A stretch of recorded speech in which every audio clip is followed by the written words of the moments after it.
sobre outras situações, e o meu coração de Shirley queria falar daquelas coisas, mas eu senti que Deus queria que eu falasse dessas coisas. Então eu falei assim, então eu vou falar dessas coisas que o Senhor quer que fale. Porque eu entendo também que isso é uma palavra que talvez não atinja todos aqui, né? Porque são situações, né? Deixa eu contar a letra, aí vai dar para entender.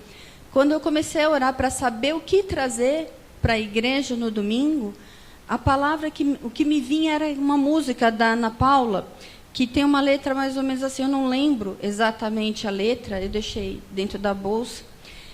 Diz assim, que quando os sonhos se frustram, parecem não se realizar, quando tudo se transtorna, quando as coisas não vão bem. E eu fiquei observando, eu de vez em quando folheio lá o Face, eu dou uma olhada geral, assim, que é um modo rápido de conversar com todo mundo, de dar oi, né? E eu observei muitas pessoas dizendo assim, tomara que 2013 passe logo. Eu olhei isso ao longo de junho, agosto, setembro, eu fui observando, e até eu mesmo estava meio assim, tomara que venha 2014 seja um pouco diferente, né? O ano de 2013 para mim não foi ruim, mas também não foi um ano excelente. Então a gente fica naquela expectativa de 2014 chegar. E nessa expectativa de 2014 chegar, às vezes logo no começo do ano muita gente tem má notícia. E quando eu fiquei sabendo de Itaoca, eu fiquei pensando, e se alguém lá pensou em 2013 e disse, Deus, por favor, chega logo 2014. E, de repente, não tem mais nada. Pode ser um mais nada físico. Pode ser um mais nada emocional. Pode ser que você olhe para a sua vida e diga, Shirley, mas isso não tem nada a ver comigo. Eu estou bem. Olha, a promessa que eu tenho desse ano é que esse ano vai ser maravilhoso. Que esse ano vai ser uma bênção incrível. Então, meu irmão, se não é para você, ouça e faça como Maria, faça como José, guarde no coração. Guarde no coração. E deixa o Senhor falar. Eu não sei nem se, de repente, Deus não está falando para uma pessoa específica aqui. Eu falei, Deus, mas será que o Senhor quer falar com uma pessoa? E aí eu não questionei ele, eu senti que era sobre o que tinha que ser dito. Quando tudo diz não. Quando tudo que você olha na sua vida está dizendo para você, não. Não vai dar certo, não vai acontecer, não vai resolver, não vai curar, não vai se ajustar. Quando tudo diz não. E lendo sobre as coisas de Itaoca, eu achei alguns comentários típicos dessa época, quando acontece catástrofe, que as pessoas começam a falar assim, cadê Deus? Deus não sabia disso? Onde estava Deus? Eu não pretendo falar sobre isso, porque eu sei que o Gilberto fez uma pregação há um tempo atrás, e ele falou justamente sobre isso. Eu não sei se você lembra o título para dizer para eles, eu não pesquisei, mas eu lembro que ele falou da situação, por que às vezes nós enfrentamos sofrimentos. E eu lembro que um dos itens que ele falou era, às vezes é porque a gente peca, às vezes é porque aqueles que estão próximos a nós pecaram, às vezes é só porque nós estamos no mundo decaído. Então, se você tem dúvida ainda de por que coisas ruins acontecem, ou onde está Deus quando as coisas ruins acontecem, eu sugiro que você entre no site, procure essa pregação do Gilberto, assiste de novo. Lá está bem explicadinho isso. Então, eu não vou entrar nesse viés, nesse aspecto, por que Deus permitiu ou deixou, por que coisas ruins acontecem com a gente. A minha proposta é um pouco no próximo passo. Aconteceu, e aí, o que eu faço? Então, o primeiro, eu também não tenho a intenção de ser exaustiva. Só para vocês terem uma ideia, Camila, põe aquelas 2 fotos que eu te pedi, só para mostrar para eles. Eu não sei quem assistiu no jornal, não sei se está dando para ver aqui, mas é uma casa cheia de lama. tem uns livros de escola ali em cima, que eu acho que o aluno está pensando assim, nem sei se eu vou estudar esse ano, nem sei se escola vai ter esse ano. Põe a outra foto. A casa dele está assim. Talvez a sua casa física não esteja assim, mas lá dentro de você está se sentindo assim. Com tudo de perna para o ar, com tudo fora dos lugares, e você meio sem saber por onde começar. Talvez não seja em todas as áreas da sua vida. Talvez tuas finanças estejam assim.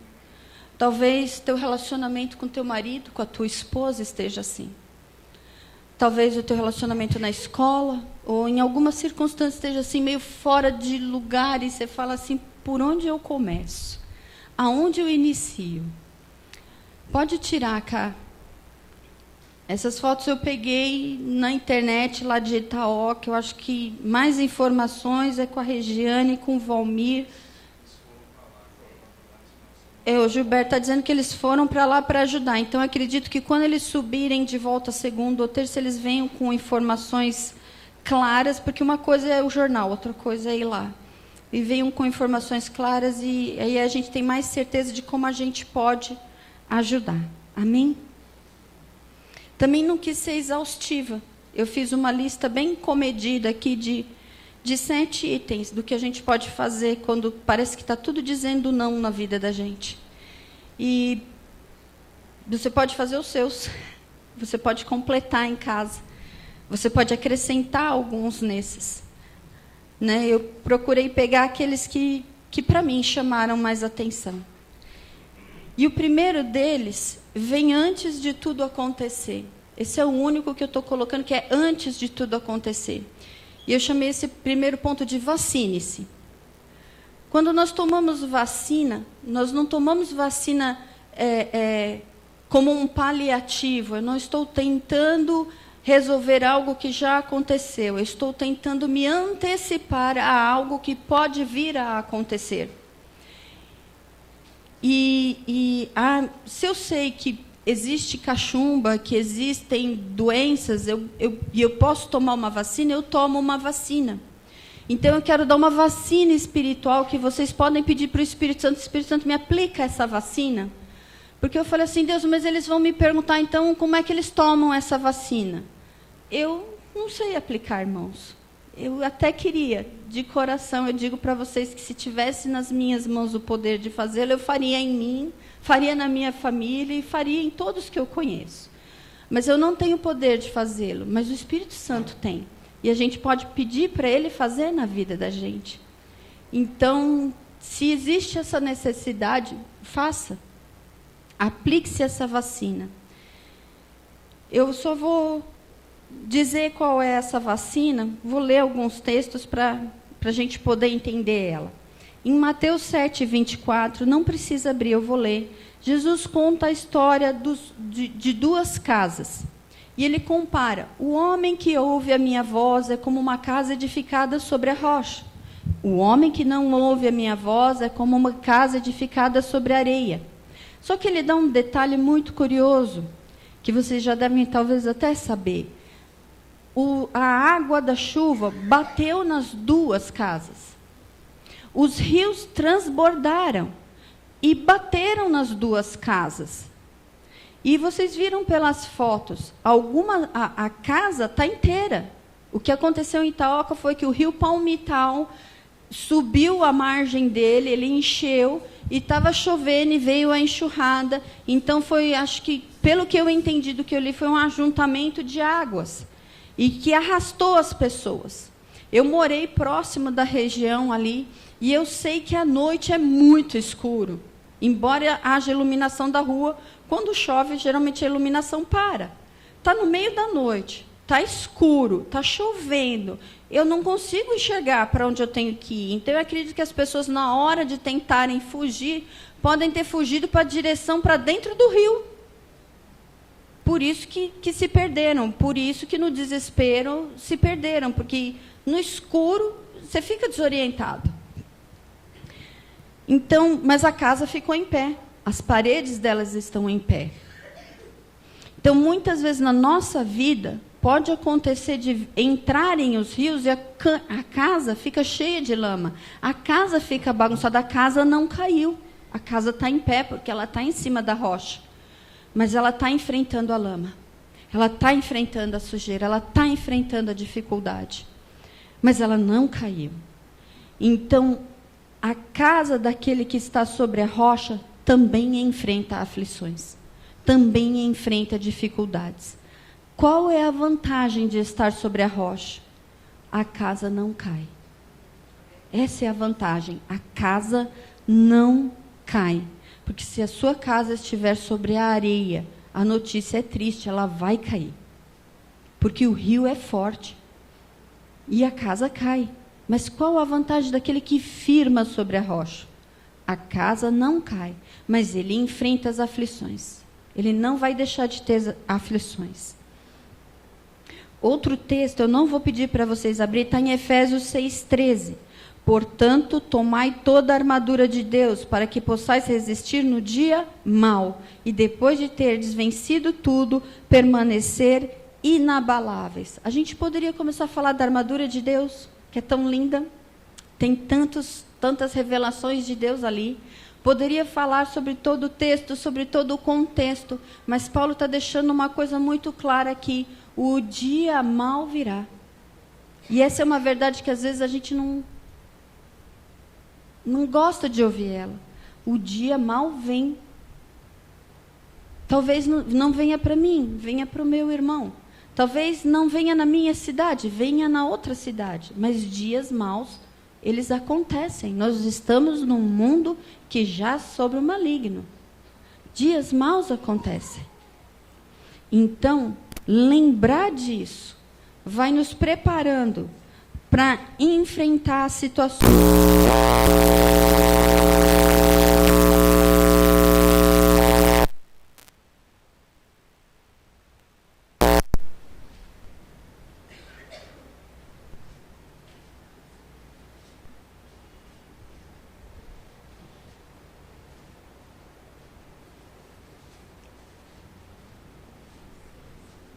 João 16, 33.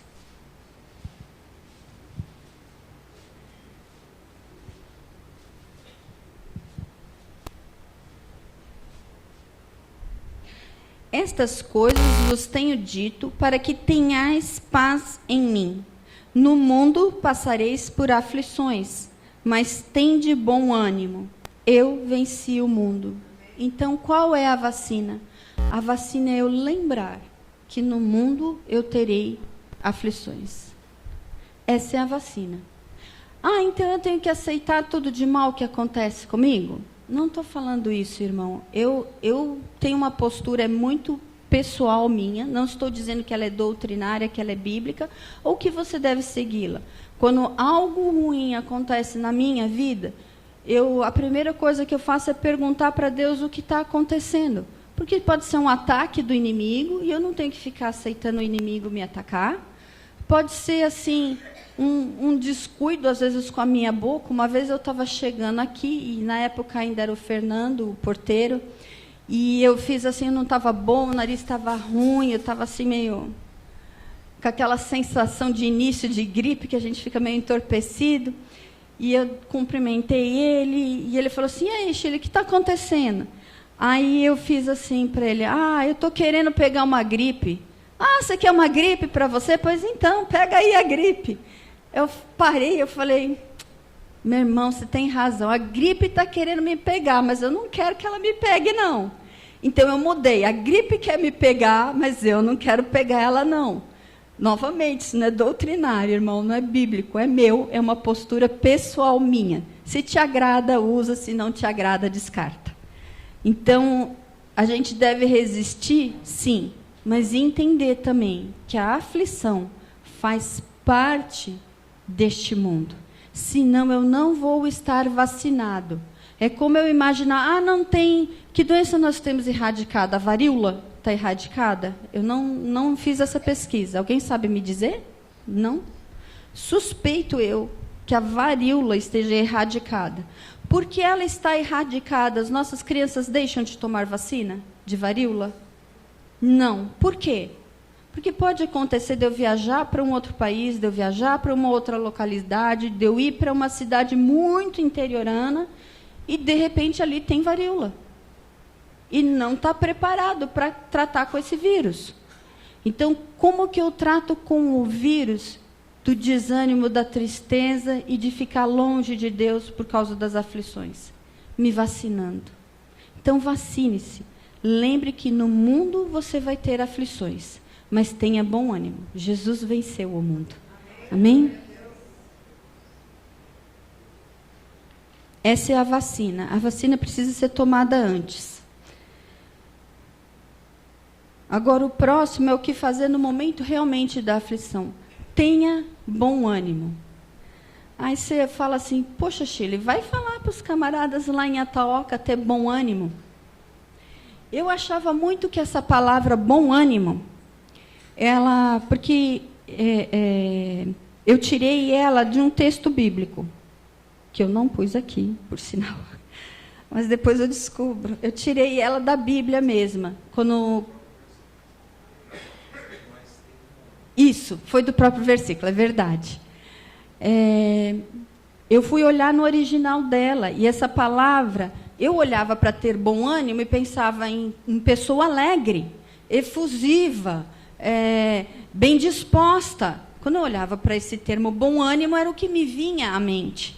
Aí eu fui procurar no original o significado de bom ânimo. Vamos ver se é efusivo, alegre. E bom ânimo só significa isso aqui: ter coragem, ter ânimo, não desistir.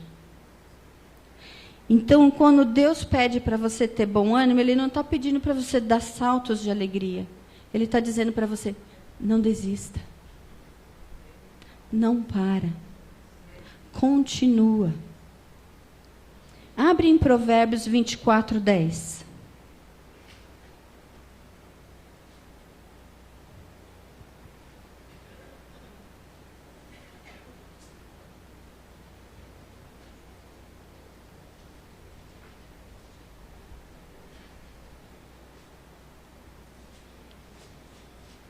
Deixa eu só conferir. Eu acho que é isso mesmo. Eu só fui colocando e não fui fazendo a conferência. É esse mesmo. Ele diz assim: se te mostrares fraco no dia da angústia, a tua força é pequena. Aí você fala, poxa, estou passando estreito, ainda levo bronca. Não é mais ou menos, eu não sei, quando eu li esse versículo assim, aqui era assim o sentimento que eu tinha. Poxa, estou passando estreito e ainda, ó, o negócio é o seguinte, ó, nada de mostrar fraqueza. Vai dizendo que está tudo bem, vai dizendo que está tudo bem, você olha e você fala assim, Deus, que negócio difícil esse aqui, né? Como é duro, que dureza, né? Só que eu fui procurar também o que significava. E fraco é aquele que afunda, aquele que relaxa, aquele que deixa cair, é estar desalentado. Então, na verdade, o fraco é aquele que desiste, é o famoso jogar a toalha. Olha, não dá, eu jogo a toalha. Isso é ser fraco. E angústia aqui é dificuldade, aflição, problema. Pode ser também um importunador. Pode ser uma aflição passada com alguma pessoa. Importunador. E aqui tem até o esposa rival. Então, pode ser uma situação com pessoas também.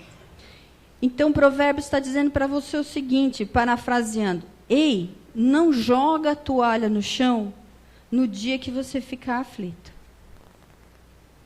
Continua, não desiste, não joga a toalha no chão no dia que você estiver aflito.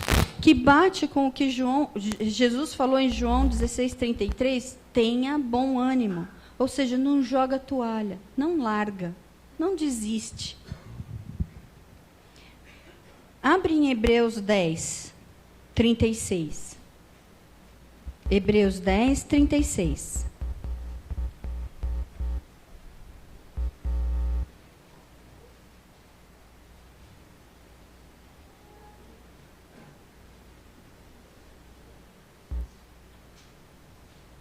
Hebreus 10, 36. Diz assim: com efeito, tendes necessidade de perseverança, para que, havendo feito a vontade de Deus, alcanceis a promessa. Porque ainda dentro de pouco tempo, aquele que vem virá e não tardará. Todavia, o meu justo viverá pela fé, e se retroceder, nele não se compraz a minha alma. Nós, porém, não somos dos que retrocedem para a perdição. Somos, entretanto, da fé, para a conservação da alma. O que ele está dizendo? Não retrocede, não larga, não volta atrás. Aguenta mais um pouco, suporta mais um pouco. Porque o que tem que vir, virá. Aqui a situação dos hebreus não era uma situação nem um pouco fácil. As casas deles estavam sendo invadidas, os bens estavam sendo confiscados e eles estavam sendo entregues à morte. Então, é uma situação muito terrível. E o alento que Deus deu para eles em Hebreus foi: não desanima, persevera mais um pouco. O que tem que vir, vai vir. Vai haver um livramento. E ainda que vocês morram, porque nesse texto está implícito isso, porque essa era a circunstância daquele povo naquela época. Ainda que você morra, você tem a Cristo, tem a promessa. Então segura nessa promessa, não desiste, não se retire para trás, não retrocede. Não retrocede. Não joga a toalha. Tem uma história curiosa. Uma vez uma filha estava passando por uma dificuldade. É historinha mesmo. Deixa eu deixar claro, é uma historinha. E a filha estava passando por uma dificuldade. E ela foi falar com o pai, porque o pai era um bom conselheiro, era um homem sábio, era um ótimo cozinheiro. Então, ela chegou na casa dele e falou assim: pai, o senhor não sabe, eu estou passando por tanta dificuldade, pensei que esse ano ia dar certo, mas olha, estou passando por problema nas finanças, bateram no meu carro, meu pé torceu, e ela foi fazendo a lista de problemas para o pai. E o pai ali sossegado, cozinhando. O que eu faço, pai? E o pai falou assim: olha, filha, vamos cozinhar comigo primeiro? E aí a gente vê, a gente pensa o que nós vamos fazer, tá bom? Cozinhar, pai? Eu estou passando problema. Filha, vamos cozinhar. Aí vai dar uma espairada na sua mente, você vai ver, vai ficar claro. E aí ele falou assim: olha, dá para você colocar essa cenoura aqui numa panela, esse ovo na outra e pôr uma água para eu ferver um café? Tá bom, vamos fazer, né? Meu pai é homem sábio. Não sei o que ele está querendo com uma cenoura, um ovo e café, né? Mas tudo bem. Aí passou um tempo, o tempo de cozimento e de fervura de cada um, né? Aí ele tirou a cenoura e começou a descascar. Você observou a cenoura, filha? Ela, antes de passar pela dificuldade tão firme, tão forte, mas passada a aflição, agora ela está sem consistência, mole. Não tem mais firmeza alguma. Aí ele pegou o ovo, começou a descascar o ovo. Filho, você viu o ovo? Tão delicado, tão suave. Qualquer pancada quebraria ele. Mas agora tão firme, tão resistente, tão endurecido. Mas ele falou: entre a cenoura e o ovo, o que mais me encanta é o café. Porque antes, quando ele estava no estado dele normal, ele estava ali. Mas na hora que a água fervente veio sobre ele, a casa se enche de aroma do café. E ele dá todo o sabor dele para aqueles que estão perto. Então ele falou: filha, ninguém nos poupa de passar pelo fogo. Mas nós podemos escolher que tipo de resultado final a gente vai dar. Que você possa, no meio disso tudo, ser como o café. A hora que a água fervente vier sobre você, que você encha a casa de um bom aroma seu. Então, tenha bom ânimo quando vier a aflição. não joga a toalha. A água fervente pode vir na nossa vida, mas não joga a toalha, não larga a toalha. Talvez é o momento de sair de dentro de você o melhor aroma que está lá dentro, que ninguém nem sabia na casa que tinha, porque estava fechado lá na latinha, né? A hora que ferve, vem aquele cheiro bom, que se alguém fizer um café lá no fundo, a gente vai sentir aqui dentro. Então, tenha bom ânimo. Perdoe. E eu não vou me estender aqui, porque eu já fiz pelo menos, acho que 2 pregações a respeito disso. E eu tenho entendido para mim que o perdão é uma chave fundamental para quem quer estar próximo a Deus. Quando a gente leu o texto de Provérbios, que fala de angústia, ele coloca que angústia pode ser um importunador ou uma esposa rival. Uma esposa rival era uma coisa bem, bem difícil, mas dá para a gente ilustrar bem. Eucana tinha Ana e Penina como esposa. E as duas disputavam o afeto do mesmo homem. Olha, imaginem, irmãs. Uma esposa só, já é loucura. Imagina 2. Dentro da mesma casa. Vocês já receberam a visita da mãe de vocês ou da sogra? Ai, mas o café fica melhor aqui. Ah, não, mas eu quero pôr o café aqui, porque é melhor para eu pegar. E muda a louça de lugar, e os talheres, uma quer deixar o talher para baixo, outra quer deixar o talher para cima. É um negócio, né? É difícil conviver com isso ou não é? Agora, transfere isso para as situações da sua vida ou do seu dia a dia.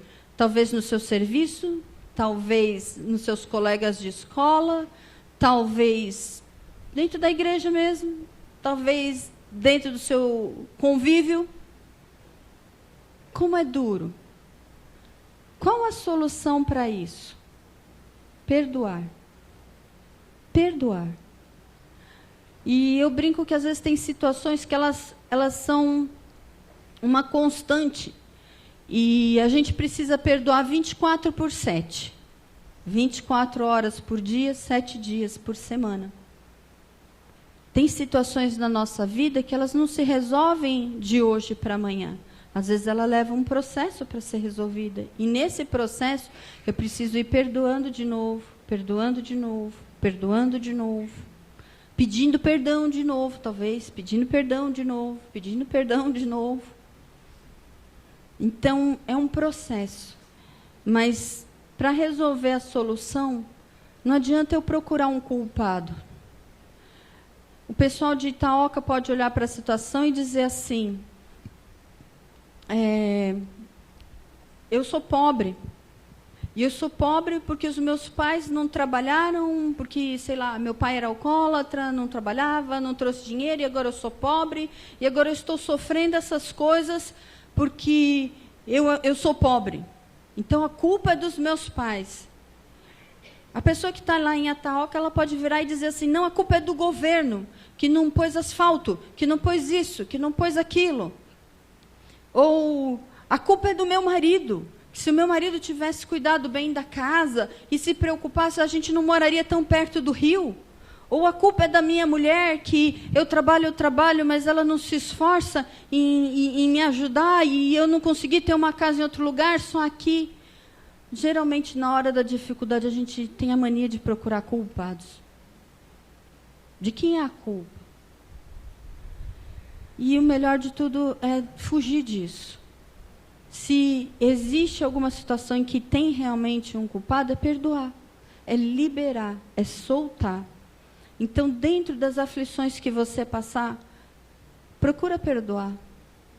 Procura perdoar as pessoas que você julga que são participantes nessa sua aflição, são protagonistas, talvez, nessa aflição que você esteja experimentando. Perdoe, libere essas pessoas. Solte elas. Outra coisa que, essa é muito importante, para mim isso daqui sempre foi uma tábua salva-vidas. Traga à memória aquilo que te dá esperança. Traga à sua memória alguma coisa que te dê esperança. Deus sempre estabeleceu para os israelitas memoriais. Para que serve um memorial? Ele fala, lembre do dia tal. Quando fizer a festa da lua nova, lembre disso. Ponha pedras para lembrar daquilo. O memorial é para trazer à nossa memória o que Deus fez, o que Ele prometeu, as coisas que Ele realizou. É para eu olhar atrás e falar, puxa, aconteceu isso, aconteceu isso, aconteceu isso. Eu posso confiar, eu posso ter esperança, eu posso ter um pouco de ânimo. Acho que o Ciro melhorou, que eu estou vendo o Jorge e o Ciro. Obrigada, Senhor. Tu sabes.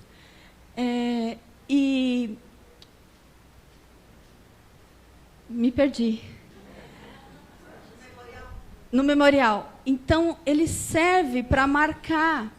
E, infelizmente, isso é um costume hebraico que a gente perdeu um pouco, guardar esses memoriais. Deus deixou para mim, eu vejo assim, embora ele tenha, na palavra esteja nítido, um memorial, a ceia do Senhor. Ele falou nitidamente, façais isso em memória de mim. Faça isso em memória de mim. Então, eu tenho um memorial que me lembra a cada mês algumas coisas. Eu preciso parar para ele e olhar e falar assim, o que isso me lembra? Quais são as coisas que isso me lembra? Deus fez de propósito, gente. Eu, às vezes, olho para Deus e ele me parece um ótimo professor. Um professor é alguém, um professor por excelência, não é alguém que está na frente da sala de aula e ensinando, mais ou menos parecido com isso aqui. Eu acho que um ótimo professor é aquele que no convívio, aquele que no dia a dia, aquele que dentro dos relacionamentos ele está sempre ensinando, ele está sempre mostrando. E eu vejo Deus com essa peculiaridade.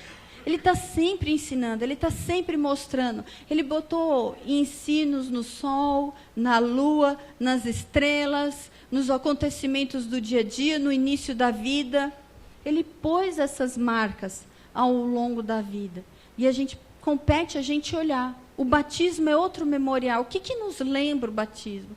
Nos lembra que nós morremos, que a gente não deve mais satisfazer a própria carne. Nos lembra que um dia ele olhou para a gente e disse assim, ei, você não merece, mas eu quero você para mim. Eu vou te limpar, eu vou te restaurar, eu vou te tratar, eu vou te transformar. Eu tenho poder para isso. Ei, não jogue a toalha, eu tenho poder para isso. Só não jogue a toalha. Porque como Deus vai fazer se você disser não quero? Enquanto você não joga a toalha, Ele está ali. Mas se você virar para trás e falar não quero, o que Ele pode fazer? Ele pode ficar como o pai do filho pródigo, na porta te esperando. Esperando o dia que você vai voltar, aguardando que você volte. É isso que Ele pode fazer e com certeza Ele o fará. Tem um texto que é o que dá origem a esse texto que eu citei, que está em Lamentações 3,18. Espera aí.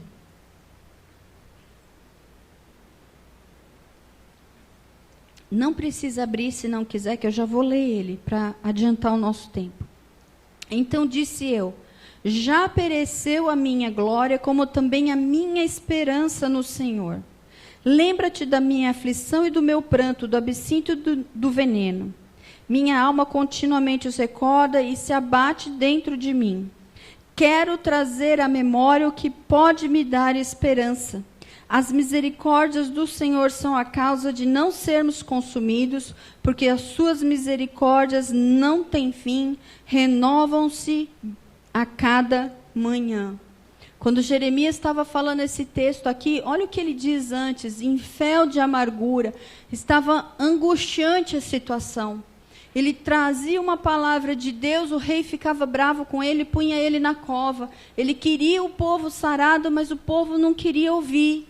Ele queria trazer as palavras de Deus para o rei, mas o rei era mau naquela época, não queria escutar. Ele deu alertas ao povo, mas o povo estava zangado com ele. E muitas vezes ele ia para a cova, aí ele ficava bravo com Deus. Se você ler Jeremias, você vai ver, ele fica bravo com Deus. Mas o senhor não mandou eu falar? Por que eu estou na cova? Então eu não tinha que estar na cova. E Deus chama a atenção de Jeremias algumas vezes, fala para ele se reposicionar, fala para ele deixar de ser melindroso. E é muito vivo ali. E aí Jeremias, em Lamentações, quando ele vê o povo sendo abatido pela fome, sendo abatido pela dificuldade, ele olha e ele fala assim: embora eu esteja em fel, em angústia, eu quero trazer à memória aquilo que me dá esperança. E olha o que dá esperança para Jeremias. Ele fala no versículo seguinte: as misericórdias do Senhor são a causa de não sermos consumidos, porque as suas misericórdias não têm fim, se renovam a cada manhã. Então isso trouxe alegria de volta, expectativa para o coração de Jeremias, mesmo no meio de uma dificuldade grande. Imagine um lugar onde, de repente, vamos tentar imaginar isso, a gente já assistiu filme de guerra. Imagina São Paulo sendo invadido, sei lá, pela Rússia, pelos Estados Unidos, pelo Afeganistão, sei lá, por algum país, sendo invadido. Imagina você chegando na sua casa, pensando em pegar alguma coisa e tendo que dar meia volta porque você já vê os soldados dentro da sua casa. Imagina que talvez você tenha deixado lá dentro o seu filho ou sua filha e você não pode entrar lá. Isso era o que Jeremias estava vivendo. Fome, perseguição, peste, uma guerra. E quando ele olha para isso, ele diz: eu quero trazer à memória aquilo que me dá esperança. Nós não seremos totalmente consumidos, porque o Senhor é misericordioso. Ele não vai deixar que Israel seja apagado da história do mundo. Ele vai manter Israel. Um dia Israel vai voltar e vai estar com o Senhor. Essa era a expectativa do coração de Jeremias. Então, quando você se vê diante de uma dificuldade, busca aquilo que vai te dar esperança. Lembra desse versículo? As misericórdias do Senhor são motivo de eu não ser consumido. As misericórdias do Senhor são motivo de eu não ser consumido. Porque às vezes Satanás, a gente peca, Satanás nos ataca de tal forma que a gente quer desistir da vida. A gente pede a morte. Eu já pedi. Eu não via solução. Eu falei: Senhor, deixa eu confessar os meus pecados e me mata, porque assim eu acabo com esse problema. Mas o Senhor falou: não, as minhas misericórdias são motivo de você não ser consumida. As minhas misericórdias são motivo de você não ser consumida. Ainda tem restauração, ainda tem cura, ainda tem solução. Ainda tem, só não joga a toalha no chão. Tenha um caderno. Para algumas pessoas eu já sugeri isso. Tenha um caderno, não desanime. Quando você passar por luta, vai lá e pega aquele caderno, olha as coisas que Deus já fez, o que Ele já realizou, olha o que Ele já falou para você.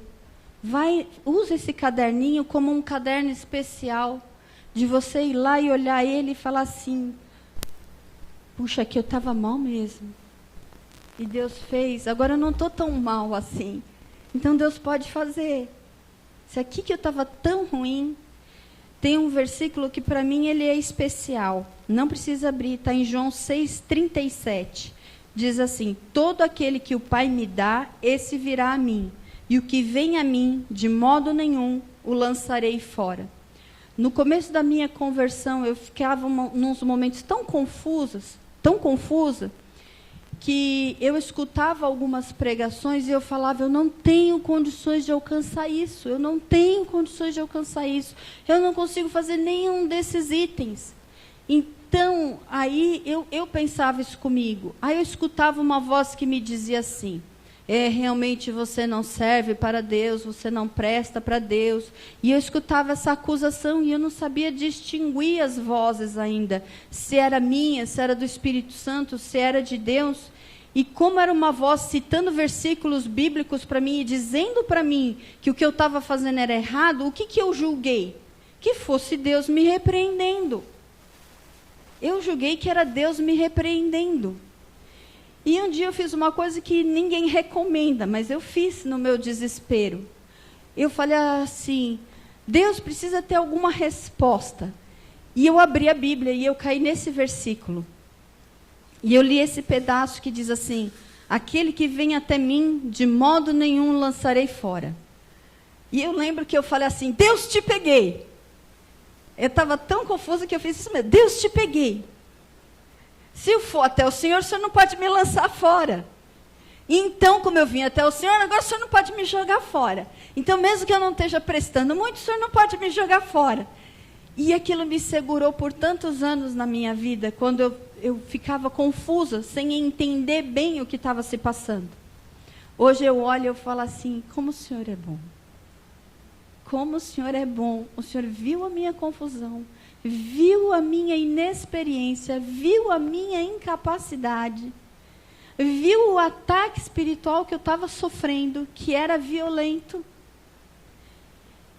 Não se incomodou de eu achar que o Senhor era mau. O Senhor não ficou chateado, não ficou triste, não ficou mal-humorado. Ainda me deu o escape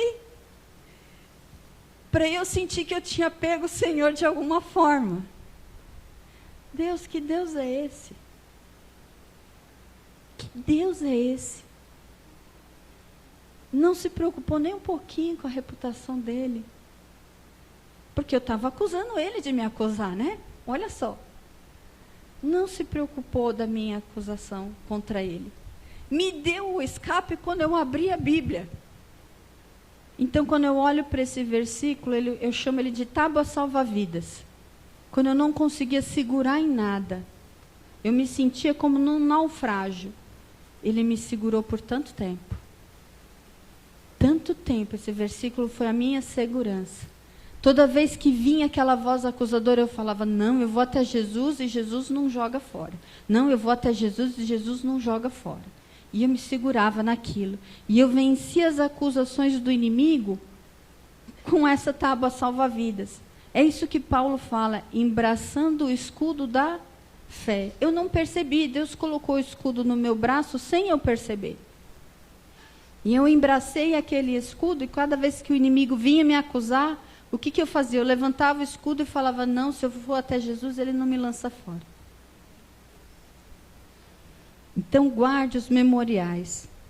Não largue eles. Marque eles num caderno, ou no celular, ou no computador, ou na própria Bíblia, onde você achar conveniente. Apresente a sua petição diante de Deus.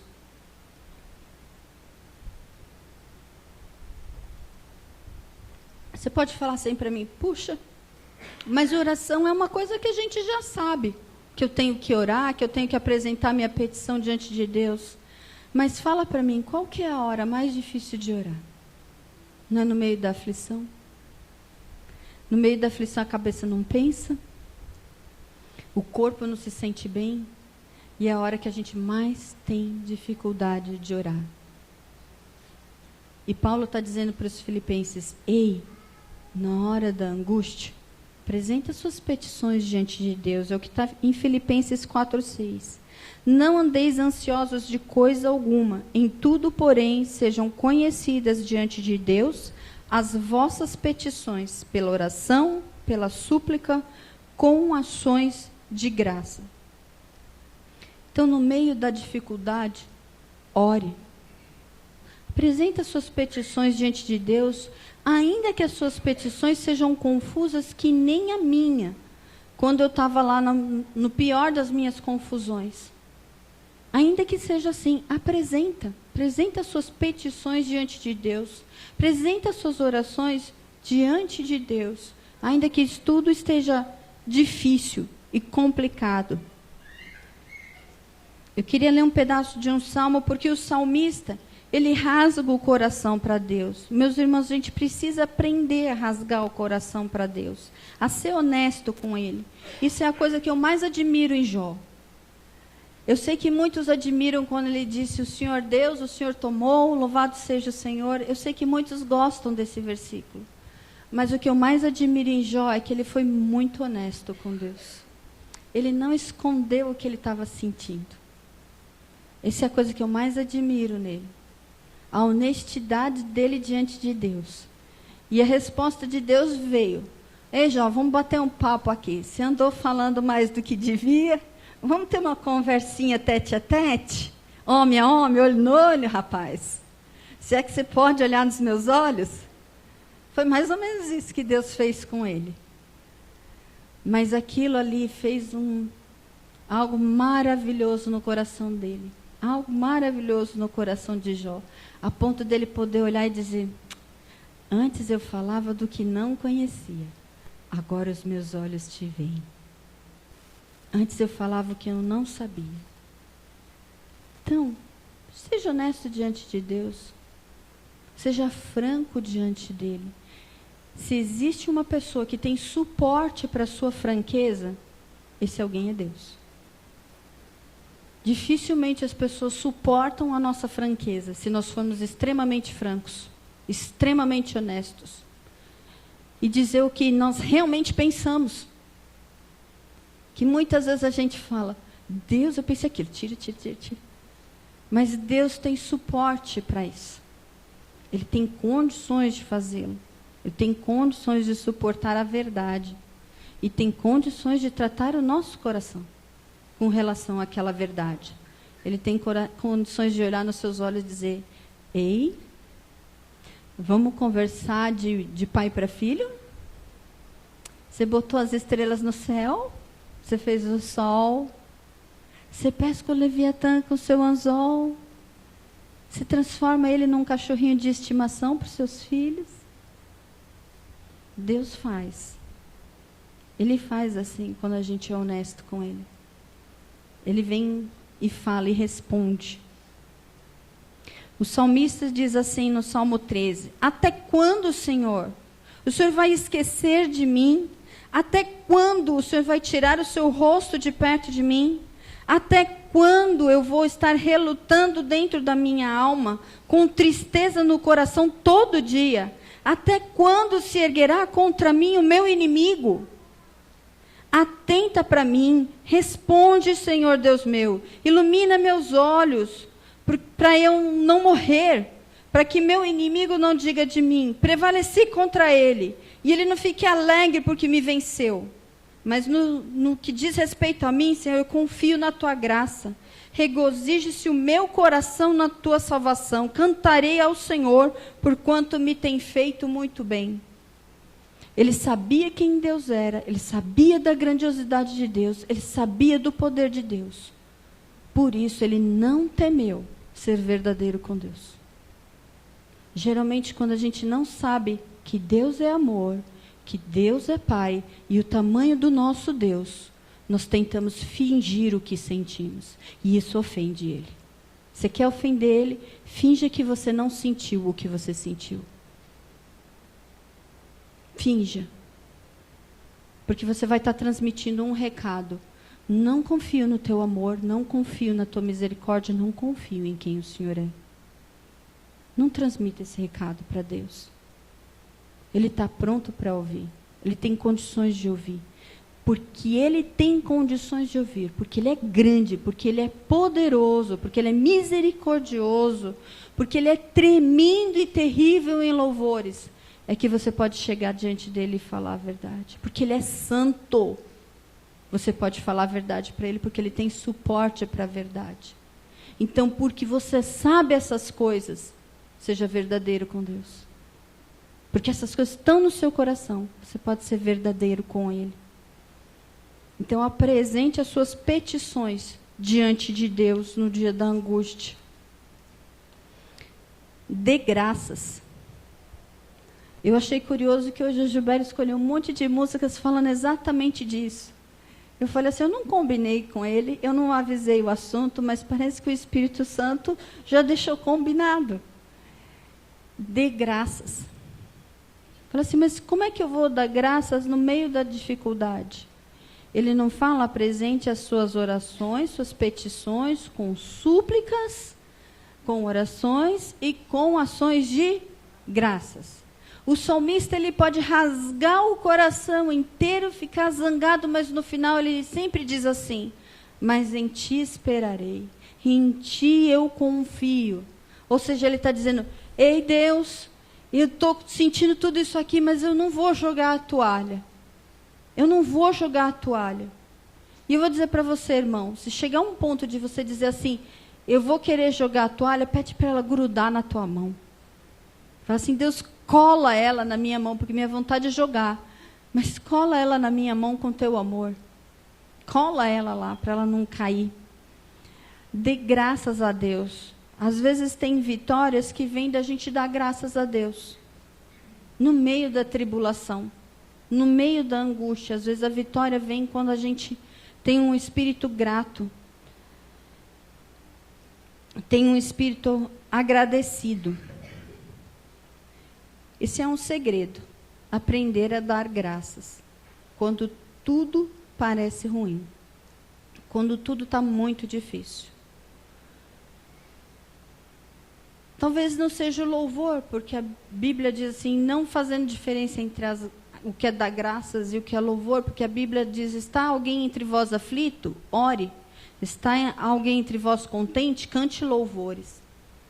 Dar graças nessa situação é diferente de ser entusiasmado. Às vezes a gente pode não estar entusiasmado, mas a gente dá graças a Deus. A gente pode não estar efusivo, mas a gente pode estar louvando a Deus.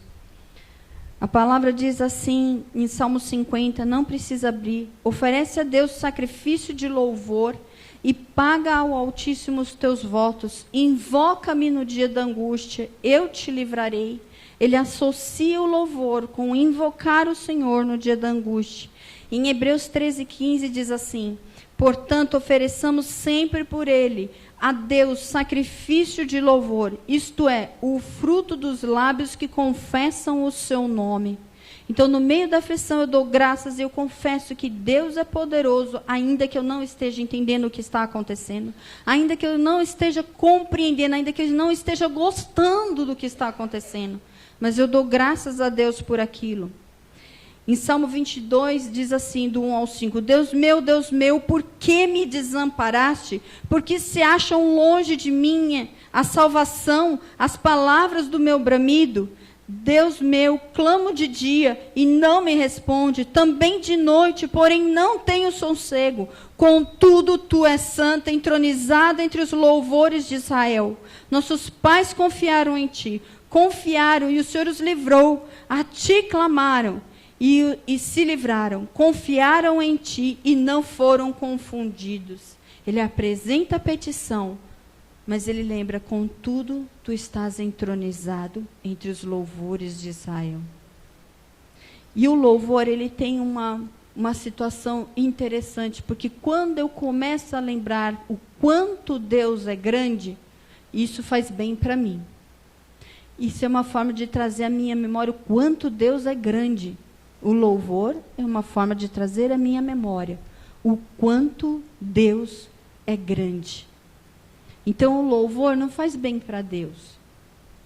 Eu já disse isso aqui. Deus não vai ficar assim, hoje eles me louvaram muito, eu estou feliz. Ai, hoje tinha pouca gente na igreja, 2 gatos pingados, olha que louvor merreca. Ele não tem crise de identidade, gente. Isso quem tem é a gente. Ele não tem. Se tem 100 mil adorando ele, ou se tem um, ele olha o coração. Ele não tem crise de identidade. Então, se o louvor não é para satisfazer a Deus, é para fazer bem para quem? Para quem louva. Ele fala assim, vou pôr eles para me louvar. Porque se tivesse uma coisa melhor eu dava. Mas a melhor coisa que existe é me louvar. Então me louvem. Vai fazer bem para vocês. É mais ou menos essa a ideia. E o último. Basta a cada dia o seu mal. Que lição difícil. Que lição difícil. Uma vez eu estava numa apresentação do Mituro que fala sobre relacionamento eficaz e ele deu uma coisinha que ajuda a gente. Embora não seja algo que esteja na Bíblia, é algo prático que vai ajudar. Ele fez 2 círculos. Dentro de um círculo, ele colocou influência. Dentro do outro círculo, ele colocou preocupação. Então, um círculo menor influência, um círculo maior preocupação. O que é o círculo de influência? Influência é aquilo que eu posso fazer. Estou com dor de dente. Posso ir no dentista? Posso. Então, eu vou ao dentista. É meu círculo de influência. Estou em São Paulo e o pessoal lá em Itaoca está sofrendo. Eu posso sair amanhã e ir para Itaoca? Puxa, amanhã eu não posso sair para ir para Itaoca. Mas o que eu posso fazer? Eu posso juntar água. Eu posso juntar roupa. Eu posso organizar os irmãos da minha igreja. Então, isso está dentro da tua influência. Está fora do seu raio de ação. Meu Deus, será que eu vou ter câncer? Gente, isso é preocupação. Não está dentro do teu círculo de influência. Você não sabe o futuro. Você não sabe o dia de amanhã. Eu posso ter, eu posso não ter. Eu posso morrer amanhã. Já pensou que interessante? Chega no sábado, vocês estão no meu velório, mas a gente não pensa nisso, né? Que a gente pode morrer amanhã. Eu acho que eu não vou morrer amanhã, a propósito, porque eu sinto que eu não cumpri ainda o que eu tinha que cumprir aqui. Ok? Amém? É só para dar um exemplo, é que a gente não para e pensa nessas coisas. Não é mesmo? A gente não para pensar nisso. Mas é uma possibilidade real. Porque eu não tenho. Vocês têm exatamente 8h30. Você tem 9h30 do dia de hoje? Você tem? Não. Você tem exatamente 8h30 do domingo, dia 20 de janeiro, se eu não errei o dia. É o que você tem. Você não tem 9h30. Então, quando você começar a ficar muito aflito com o que vai acontecer no final do ano, lembra que basta a cada dia o seu mal. Quantas vezes isso aqui foi remédio para mim, porque a minha cabeça não queria descansar na noite. E eu ficava pensando, mas tem isso, mas tem aquilo, mas tem aquilo outro, mas tem aquilo outro. E eu falava assim, Senhor, basta a cada dia o seu mal. O mal do dia de hoje já aconteceu e foi bastante. Então, basta. Tem uma hora que a gente tem que dizer basta para o mal. E é naquele dia, basta, eu vou deitar, eu vou dormir e vou pegar no sono.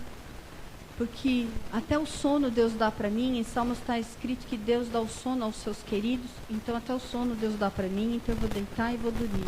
Porque basta a cada dia o seu mal. Então, se você viveu o mal daquele dia, já teve discussão suficiente, briga o suficiente, está tudo de perna para o ar o suficiente, terminou o dia, você fala, basta. Parou aqui, agora eu durmo, amanhã a gente vai de novo. Eu lembrei daqueles desenhos animados, os mais novos não vão lembrar. Vocês lembram do desenho do Coiote e do Papaléguas? Eles perseguiam o outro, dali a pouco ia no desenho, até logo, e batia o cartão de ponto e ia embora. Aí o coiote que estava perseguindo o Papaléguas o tempo todo, batia o cartão e ia embora. Aí tinha um cachorrão ou um urso que pegava o coiote, às vezes também batia o cartão, até logo, até amanhã, e acabava o desenho. Então é mais ou menos isso. Basta a cada dia o seu mal. Chega uma hora que você tem que ir lá, bate o cartão de ponto e diz, chega. Amanhã eu pego o cartão de ponto de novo, ponho lá, puxo, bato e pego o cartão de ponto e enfrento. Tem umas horas que a gente tem que fazer isso.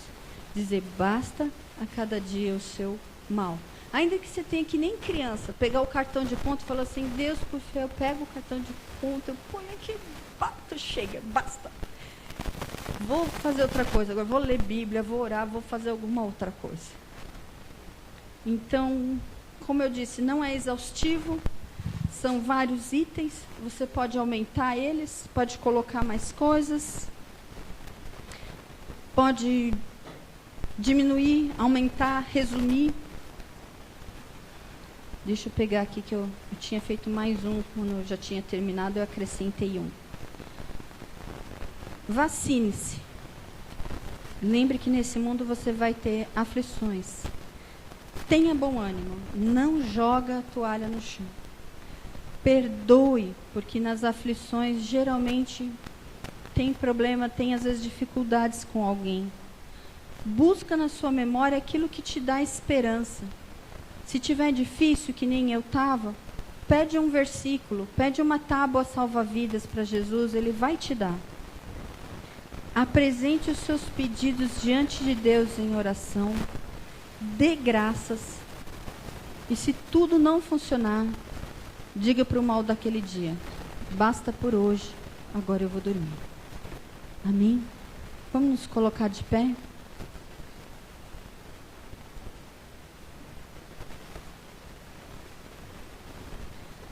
Pai querido, todas essas lições são fáceis de entender na nossa mente, mas na hora que a gente passa por aflição, a coisa é outra. É difícil lembrar dessas coisas, é difícil praticar, mas eu quero te pedir, Senhor, que o Senhor venha nos vacinar e nos vacine, lembrando que aqui nesse mundo a gente vai ter aflições. Pai, se meus irmãos não guardarem nada, e se eu não guardar nada do que eu escrevi aqui, eu quero te pedir uma coisa. Põe na nossa memória esse versículo, que o Senhor disse: nesse mundo tereis aflições. E é curioso que o Senhor disse isso num momento tão especial. O Senhor sabia o que ia acontecer. O Senhor sabia que o Senhor ia para a cruz. O Senhor sabia que os discípulos iam fugir. O Senhor sabia que o Senhor ia ficar sozinho. O Senhor sabia que dali a pouco alguém te daria um beijo e o Senhor chamaria de amigo quando Ele estava te traindo. Senhor, o Senhor sabia o que estava por vir. E o Senhor olhou para os teus discípulos e disse assim para eles: ei, para que vocês tenham paz em mim, eu estou dizendo de forma antecipada: nesse mundo vocês vão passar por aflições, mas tenham bom ânimo, eu venci o mundo. Senhor, fisicamente o Senhor ainda não tinha vencido, o Senhor ainda ia passar pela cruz, o Senhor ainda ia morrer, mas o Senhor já estava contando como se já tivesse vencido o mundo. Senhor, quando a gente estiver no meio das aflições, que a gente possa lembrar que o Senhor nos avisou antes e que a gente pode vencer o mundo, a gente pode vencer o pecado, a gente pode vencer nossas dúvidas, a gente pode vencer nossas incertezas, a gente pode pegar aquele quarto bagunçado com as mobílias todas fora do lugar e devagarzinho pôr em ordem. A gente pode pôr em ordem o nosso mundo interior, a nossa alma, o nosso espírito. A gente pode devagarzinho pôr em ordem as coisas que estão à nossa volta. Ajuda-nos a lembrar, Senhor, das Tuas palavras. Se a gente esquecer todo o resto, ajuda-nos a lembrar desse versículo. Ajuda-nos a lembrar que o Senhor é todo poderoso, que o Senhor é grande, e que as Tuas misericórdias são o motivo de nós não sermos consumidos. Não é nossa bondade, não é nosso amor, não é nossa retidão, não é nossa santidade, não é nossa beleza, não são nossos dízimos, não é o nosso trabalho na igreja, não são as pessoas por que a gente está ministrando, não é porque a gente prega, não é porque a gente ora, não é porque a gente intercede. É só porque o Senhor é bom. É só porque o Senhor é bom. É só por causa da Tua misericórdia que se renova a cada manhã. Pai, queremos pedir, Senhor Jesus, por todas as pessoas que estão iniciando o ano, passando por tanta aflição, como os nossos irmãos em Itaoca, como as pessoas que estão ali naquela localidade, como os que estão aqui hoje na igreja. Às vezes a gente nem sabe o que a pessoa está passando por dentro. Pai, tem misericórdia. Tem misericórdia, Senhor.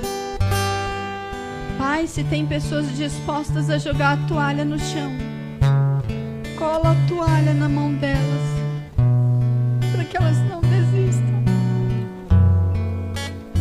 Cola a toalha na mão delas, Senhor, para que elas não desanimem, para que elas não larguem.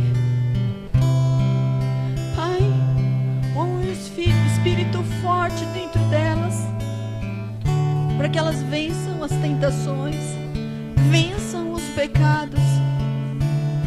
Põe o espírito forte dentro delas para vencer as angústias, vencer as dúvidas, perdoar e poder dizer no final: eu clamei a Deus e Ele me livrou. Eu pedi e Ele veio com socorro.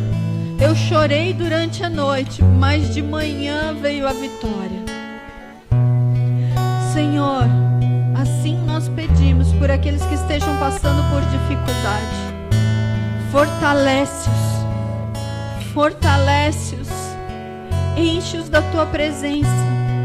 E Pai, aqueles que estão bem e que estão vislumbrando um ano maravilhoso, vacina-os, deixa eles vacinados, Senhor, preparados, Senhor, vigiando, alerta, mas ao mesmo tempo descansados em Ti, em nome de Jesus, amém.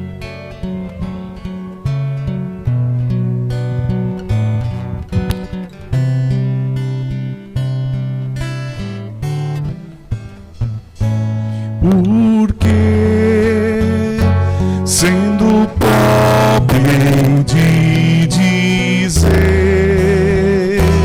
eu sou rico no Senhor, por tudo que Ele fez na cruz por mim, porque sendo fraco e de dizer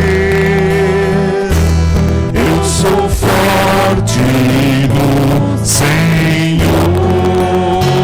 por tudo que Ele fez na cruz por mim, dou graças. Sim, damos graças, Senhor.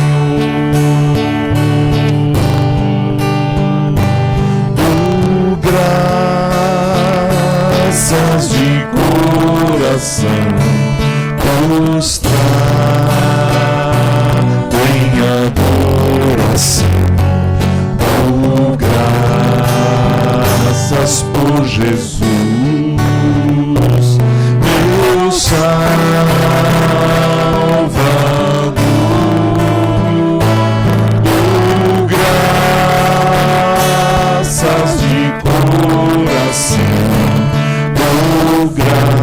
prostrado em adoração. Dou graças por Jesus, meu Salvador,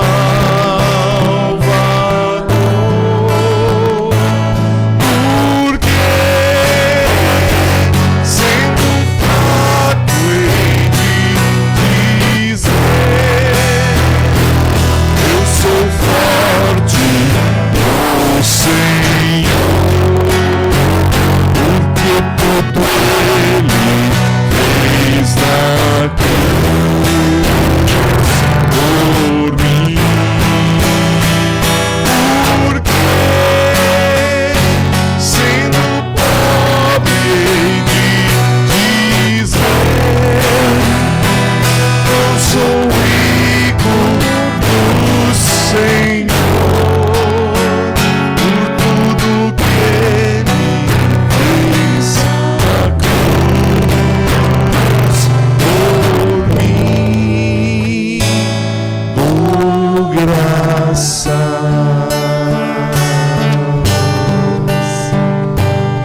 Sim, damos graças, Senhor. Obrigado, Senhor.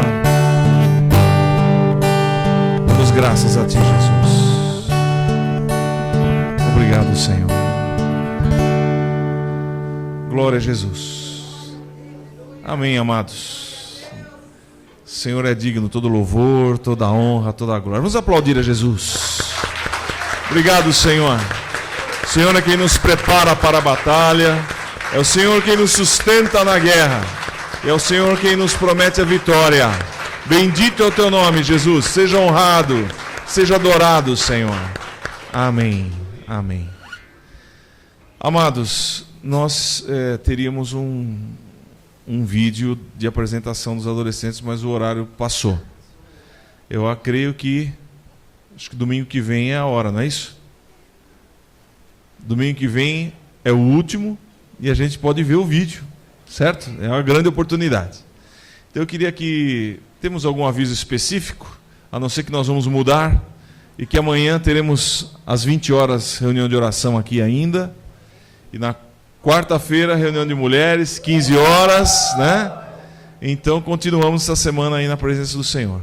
Vamos precisar de alguma ajuda eventual aí, né? Durante a semana, para as mudanças. E vamos estar atentos. Opa! Quinta e sexta-feira, especialmente, vai ter... Então, quinta e sexta-feira é o dia, mantenha contato, porque nós vamos precisar de mudar mais coisas aí, precisamos levar coisas para lá e talvez, não sei se é carros de particulares, fica mais fácil de levar e alguém para carregar, né? Amém? Então, glória a Jesus. Feche seus olhos mais uma vez. Que a graça do Senhor Jesus Cristo, o amor de Deus, nosso eterno Pai, as consolações, o poder, a unção do Senhor, do Espírito Santo, estejam conosco e conosco permaneçam, desde agora e para todos sempre. Amém e amém. Vocês que nos visitam, estejam em, né? Não seja a primeira vez, possa voltar, bem-vindos em nome de Jesus, viu? Dá um abraço no teu irmão aí, vá na paz do Senhor. Se não conhece, pergunte o nome. Deus te abençoe, tenha uma semana cheia de vitória. Amém.